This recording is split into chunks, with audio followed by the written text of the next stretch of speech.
Good evening guys. Class 12th की chemistry में हम यूनिट 6 जो हमारा है haloalkanes and haloarenes, उसका ये दूसरा लेक्चर स्टार्ट करने जा रहे हैं। पहला लेक्चर हमारा कंप्लीट हो चुका है। अगर आपने लेक्चर नहीं देखा है तो जाके प्लेलिस्ट में चेक कर लीजिएगा, और अगर अभी तक चैनल को सब्सक्राइब नहीं किया है तो चैनल को प्लीज़ सब्सक्राइब कर लीजिए और बेल आइकन को प्रेस कर लीजिए ताकि वीडियो की पहली लिंक आप तक पहुँचे। तो चलिए स्टार्ट करते हैं आज का लेक्चर। आज का लेक्चर स्टार्ट करने से पहले हम थोड़ा सा रिवीजन करेंगे 1 डिग्री 2 डिग्री एंड 3 डिग्री के बारे में। ठीक, तो यहाँ पे एक स्ट्रक्चर हमने लिया है, कार्बन सिंगल बॉन्ड कार्बन के ऊपर डबल सिंगल बॉन्ड कार्बन का। ये कार्बन सारे के सारे सिंगल बॉन्ड से जुड़े हुए हैं। यहाँ पे अगर हम चेक करें तो यहाँ ये वाला जो कार्बन है हमारा, ये कार्बन हमारा एक कार्बन से जुड़ा है, केवल इस कार्बन से। ये 1 डिग्री का हुआ।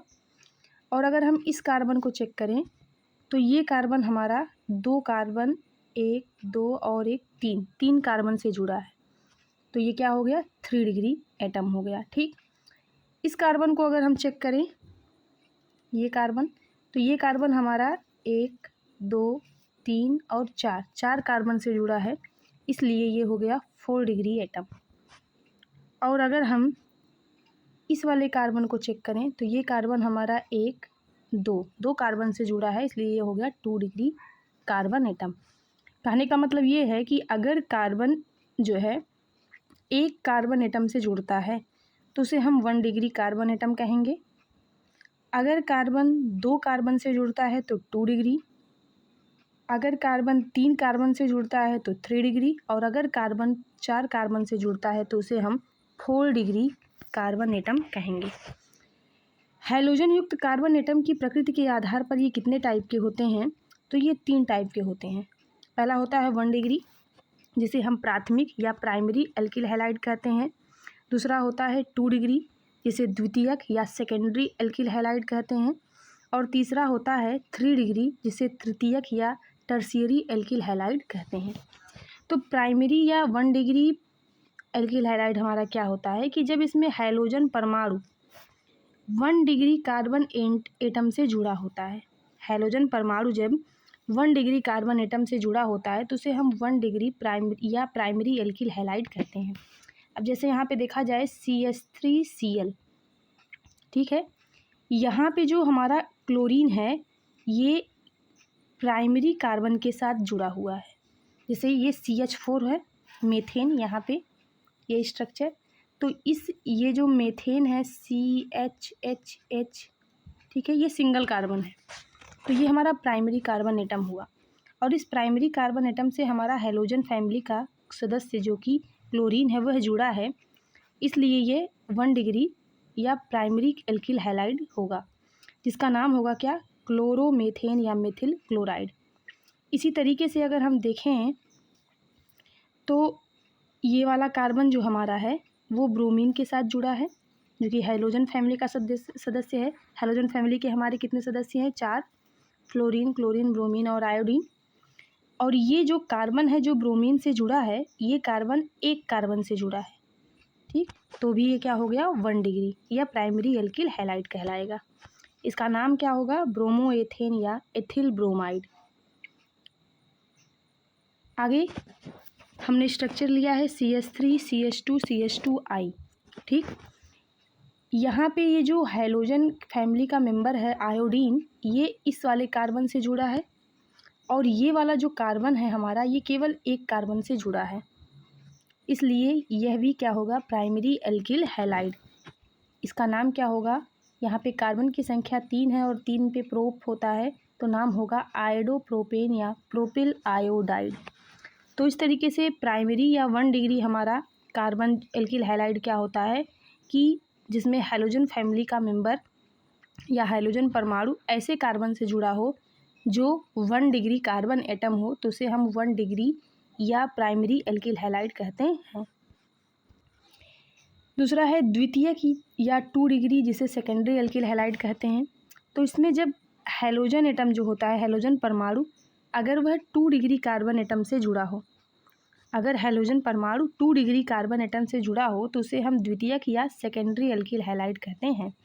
अब जैसे CH3 single bond CH single bond CH3 और यहाँ सिंगल बॉन्ड Cl। ये है 2 क्लोरोप्रोपेन या 2 डिग्री प्रोपिल क्लोराइड। ठीक है, इसका एक वर्ड और है, इसको हम आइसोप्रोपिल क्लोराइड भी कहते हैं। मतलब कि अगर जिस कार्बन से हैलोजन परमाणु जुड़ा है वह 2 कार्बन के साथ जुड़ा है, अगर इस तरीके का स्ट्रक्चर बनता है तो इसे हम कहते हैं आइसोप्रोपिल क्लोराइड। यहाँ आइसो वर्ड जो है यूज होता है। एक दूसरा एग्जांपल है CH3 single bond CH single bond CH2 single bond CH3 और CH के नीचे है सिंगल बॉन्ड Br। यहाँ पे देखा जाए तो इस दूसरे नंबर वाले कार्बन के साथ ये ब्रोमीन जुड़ा हुआ है और ये जो कार्बन है ये CH3 और CH2 2 कार्बन के साथ जुड़ा है। ठीक, तो ये भी आपका 2 डिग्री या सेकेंडरी एल्किल हैलाइड है और इसका जो नाम होगा वो 2 ब्रोमोब्यूटेन, क्योंकि दूसरे नंबर पे जुड़ा है, या हम इसको सेकेंडरी ब्यूटिल ब्रोमाइड भी कह सकते हैं। ठीक, तीसरा जो टाइप होता है वो तृतीयक या 3 डिग्री, जिसे टर्शियरी एल्किल हैलाइड कहते हैं। इसमें जो हैलोजन एटम होते हैं वो 3 डिग्री एटम से अटैच्ड होते हैं। ठीक है, मतलब हैलोजन परमाणु जो है वो 3 डिग्री कार्बन परमाणु से अगर जुड़ा है तो वो स्ट्रक्चर हमारा तृतीयक या 3 डिग्री या टर्शियरी एल्किल हैलाइड कहलाएगा। जैसे यहाँ पे एक स्ट्रक्चर दे रखा है, यहाँ पे ये जो आपका क्लोरीन है ये इस वाले कार्बन के साथ जुड़ा है और ये जो कार्बन है ये आपके 3 कार्बन के साथ अटैच्ड है, मतलब 3 डिग्री कार्बन परमाणु के साथ अटैच्ड है, इसलिए इसको हम टर्शियरी ब्यूटिल क्लोराइड या 3 डिग्री ब्यूटिल क्लोराइड कहेंगे। ठीक, तो अब है कार्बन परमाणु के संकरण। हमने 11th में पढ़ा भी है। यहाँ पे केवल ये देखना है कि जो sp संकरण जो आपके होते हैं वो 3 टाइप के होते हैं, sp3, sp2 और sp संकरण।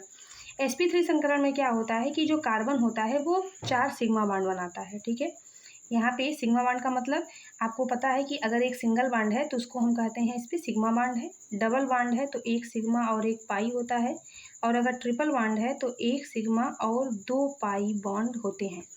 ठीक, तो यहाँ पे जो आपका ये वाला कार्बन है सबके सब सिंगल बॉन्ड से अटैच्ड है, मतलब 4 सिग्मा है, तो 4 सिग्मा का मतलब ये किस संकरण का होगा, sp3। 4 का मतलब 1 यस कक्षक और 3 किसके बने होंगे, 3 पी कक्षक, मतलब 1 यस ऑर्बिटल और 3 पी ऑर्बिटल होंगे, तो ये sp3 संकरण का होगा। अगर ये एक डबल बॉन्ड है तो डबल बॉन्ड का मतलब यहाँ पे एक डबल बॉन्ड है और बाकी 2 सिंगल बॉन्ड है, तो ये sp2 संकरण का होगा, क्योंकि यहाँ पे सिग्मा बॉन्ड की संख्या कितनी होगी, 3। ये सिग्मा या डबल बॉन्ड है तो 1 सिग्मा और 1 पाई होगा, और सिग्मा बॉन्ड की संख्या होगी 3, और 3 सिग्मा का मतलब ये होगा कि 1 यस कक्षक और 2 क्या हो जाएंगे आपके पी कक्षक, तो ये sp2 संकरण का होगा। अगर कार्बन जो है 2 डबल बॉन्ड के साथ जुड़ा है, 2 डबल बॉन्ड के साथ जुड़ा है तो यहाँ पे 2 सिग्मा होंगे, और 2 सिग्मा का मतलब ये होगा कि एक यस कक्षक होगा और एक दूसरा आपका होगा पी कक्षक, मतलब एक यस ऑर्बिटल और दूसरा पी ऑर्बिटल होगा।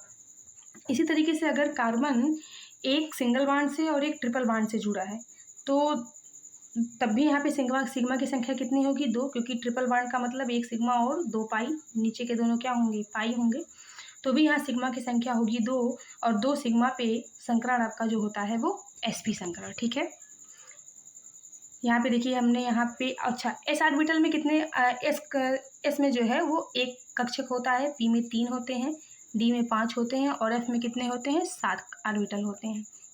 यहाँ देखिए हमने सिग्मा और संकरण के बारे में भी लिख दिया है। अगर sp संकरण का है तो सिग्मा बॉन्ड की संख्या 2 होगी, sp2 संकरण का है तो सिग्मा बॉन्ड की संख्या 3 होगी, और अगर sp3 संकरण का है तो सिग्मा बॉन्ड की संख्या 4 होगी।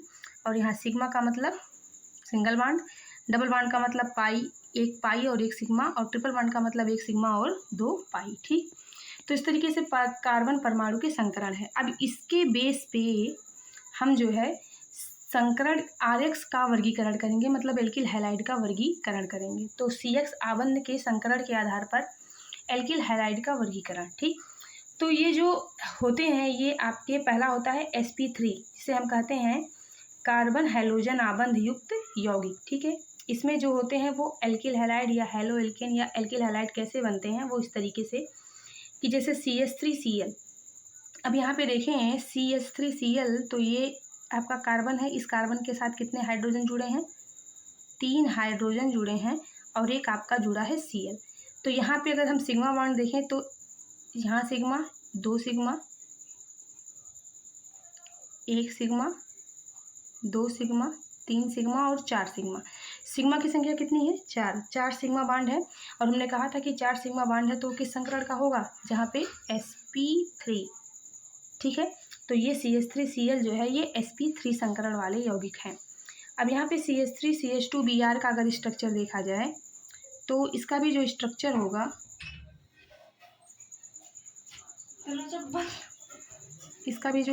होगा वो इस तरीके से होगा। इस वाले कार्बन के साथ 3 हाइड्रोजन जुड़े हैं,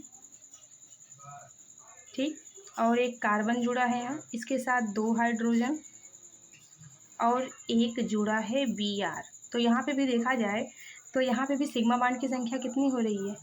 4, और 4 सिग्मा बॉन्ड का मतलब है कि संकरण कौन सा होगा? sp3, ठीक। तो इस तरीके से ये हमारे कुछ एग्जाम्पल हैं एल्किल हैलाइड या हेलो एल्केन जो कि sp3 संकरण के यौगिक हैं।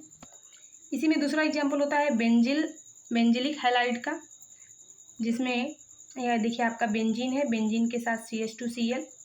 अगर बेंजीन है, अब इस कार्बन का स्ट्रक्चर देखा जाए तो ये जो कार्बन है ये एक हाइड्रोजन इधर, एक हाइड्रोजन इधर, इधर आपका बेंजीन से जुड़ा हुआ है। एक मिनट, इधर ये बेंजीन से जुड़ा है और इधर ये किससे जुड़ा है? एक क्लोरीन से। तो इस कार्बन के सिग्मा बॉन्ड की संख्या कितनी है? 4, क्योंकि सबके सब सिंगल है तो सिग्मा बॉन्ड की संख्या कितनी हो गई? 4। तो ये किस संकरण का हो गया? sp3। तो बेंजिलिक क्लोराइड जो है जिसको हम बेंजिलिक हैलाइड भी कहते हैं ये भी आपका sp3 संकरण का है। एलिलिक हैलाइड आपके हो गए, यहाँ पे देखिए एलिलिक क्लोराइड, ये भी आपका, ये जो क्लोरीन इस कार्बन से जुड़ा हुआ है ये आपका 3 हेलोसाइकिल हेक्सेन, ये भी आपका, ये सब sp3 संकरण वाले यौगिक हैं या sp3 आबंध वाले यौगिक हैं। आगे देखते हैं तो दूसरा होता है sp2 आबंध युक्त यौगिक, ठीक है। sp2 का मतलब होता है जिसमें सिग्मा बॉन्ड की संख्या कितनी हो? 3। अब यहाँ पे देखा जाए तो ये जो आपका कार्बन है जिससे हाइड्रोजन परमाणु जुड़ा हुआ है, ये इसका स्ट्रक्चर देखा जाए तो एक हाइड्रोजन इसके साथ जुड़ा है, एक हाइड्रोजन परमाणु जुड़ा है और डबल बॉन्ड के साथ ये जुड़ा है CH। तो यहाँ पे देखा जाए तो सिग्मा बॉन्ड की संख्या कितनी होगी? सिंगल है तो 1 सिग्मा, यहाँ भी सिंगल है तो 1 सिग्मा और यहाँ डबल है तो 1 सिग्मा और एक क्या हो जाएगा? पाई। यहाँ पे इसको CH2 कर लीजिएगा क्योंकि ये थोड़ा सा मिस्टेक है, ठीक है।